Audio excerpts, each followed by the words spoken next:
Hi guys, it's August 5th, 2023 and Saturday at 9:17 p.m. in Ottawa, Ontario. Now I just want to talk about, I'm going to touch base again about the drug problem, the OD crisis and the alcohol problem and so forth. Happening particularly among young people these days. I was at the Mission lineup early on today to have a meal. And there was a young gentleman behind me talking to somebody else. Well, I'm 51. He's probably in his 30s, maybe late 20s. It's hard to say.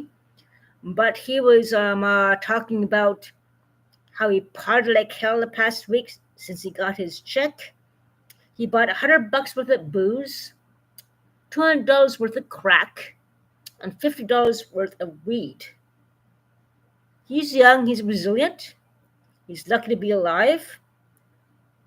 Considering the OD crisis going on all over and so forth. But yeah, unbelievable. That is just crazy. He's lucky to be so young and resilient. And it just shocks me that a young lad like that is getting to such horrible things. Yeah, just horrible. And yeah, there's young people in their 20s and 18 who should be actually thriving with exercise, basketball, hockey, cycling, positive things instead of such negativity and such, I'd say it, evil things. Ever since they legalized the drug testing sites, controlled indeed not, and we have more than enough evidence that it's getting 10 times worse. Like before they legalized and making drug sites legal, things were not so bad. Now it's 10 times thousand. It's 10 times worse. It's just horrible out there. It's just horrible. And I try to avoid downtown core a lot now because the last person I saw unconscious, I tried to see if he was okay. He grabbed me by the neck, and I know the guy. I don't know him. No, I know him as an acquaintance. He's a little bit older, but he grabbed me by the neck, really hard by the trachea. And if it wasn't for the police intervening, God knows what would have happened. Maybe he has PTSD, maybe he was in prison and he thought it was somebody else, maybe, I don't know. I just want to make sure he was okay. But I'm never going to make that mistake again.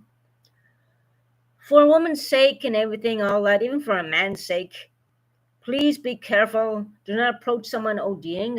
Like in my case, he grabbed my throat. He could have had a knife. He could have stabbed me. All because I was trying to help the guy to see if he was okay. I learned my lesson. So anyone seeing anyone ODing, you can try to help them. Just take it on your own risk. Because they can react violently. You never know. You could get stabbed. God knows what. It's good to save a life, but I've been abused enough and insulted by these crackheads and these criminal idiots in this building. So I'm not taking a chance anymore. I've been insulted and traumatized enough by these kind of people, and I don't want to expose myself to that kind of situation again. So in my case, I'm just calling 911, get a security nearby to help or somebody else to help, something. But I'm not going to dare approach them for safety's sake for my case. Indigenous women get violated more often than Caucasian people. I'm sorry to say it, but we get victimized more, profiled more, racial remarks more, bullied more, and yeah, I've experienced that so much the past few years. There's always been racism and to an extent, some racial remarks, but it's gone 10 times worse since then. And the violence downtown is just epidemic. Also, there are predators victimizing young people, getting them drugs and prostitution.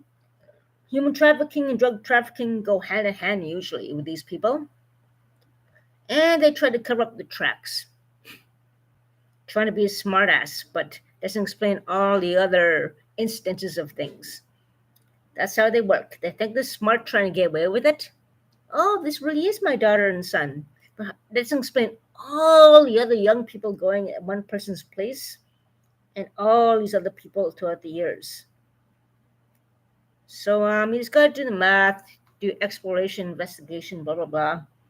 But these people do anything in their means to get away with it, to make the other person look incompetent or crazy. But they can only go so far. These predators know what they're doing. They know how to con people. They know how to get people in drugs. They all know each other. And they victimize not just young people, but all vulnerable people. Elder abuse, too, is another thing.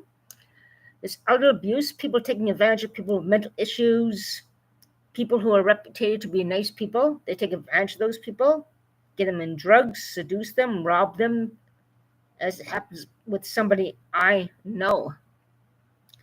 And unfortunately, it is what it is. The predators everywhere. Young people, mental issues, elderly people, they victimize anyone they can get their claws into, which is really sad. And unfortunately, right now, we're talking about the opioid crisis and the drug overdoses for the young people. And the predators, who are probably much older in 50s and 60s, taking advantage of these young people. Why do these young people see these people who are way in 60s and 50s? Only visit them for a while, hang out there, drugs.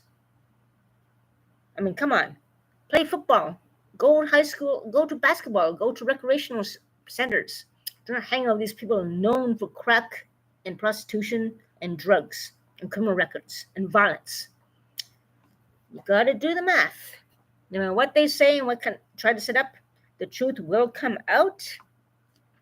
And if I'm a B for that, as one of them said, that I'm a B for speaking the truth and they can covering up this stuff, so be it. The truth will come out, and you will have that little karma effect sooner or later. A little later in your case, but it doesn't matter.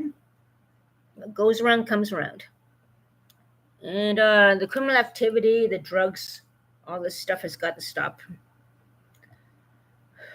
Just got to stop. It's ridiculous.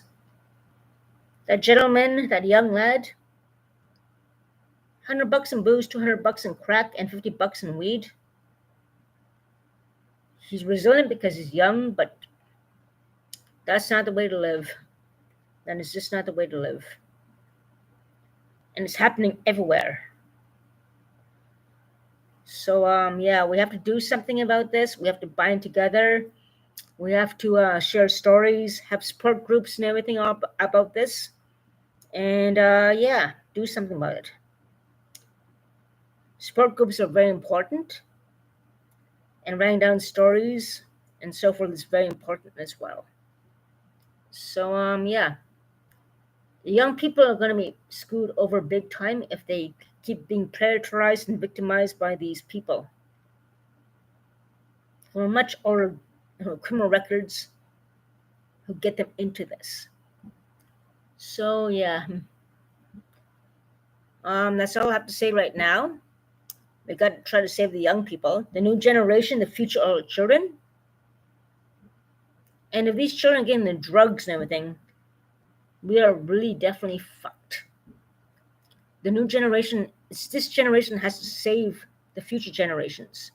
And the drugs are taking over the new generation. We got to do something about it. This has to be stopped. It's urgent for the future for everyone. And that's the main thing that counts. Make which, thank you. Have a good Saturday night. I hear fireworks going on out there, but I'm going to stick in. I was going to go hiking, but I hurt my back a bit, so I'm not sure what I'm going to do tomorrow. So, take care, stay safe. Watch out for people on ODing and stuff, but be careful too, because you never know how they're going to react. Call 911, get security or somebody else to help you, but be careful. And carry naloxone too to save their lives. But as a woman or indigenous woman, by yourself, be careful. They could act violently towards you trying to help them. Get someone else to intervene with you if you have to. Just a word of warning. Take care, stay safe, and have a good night. Later, guys.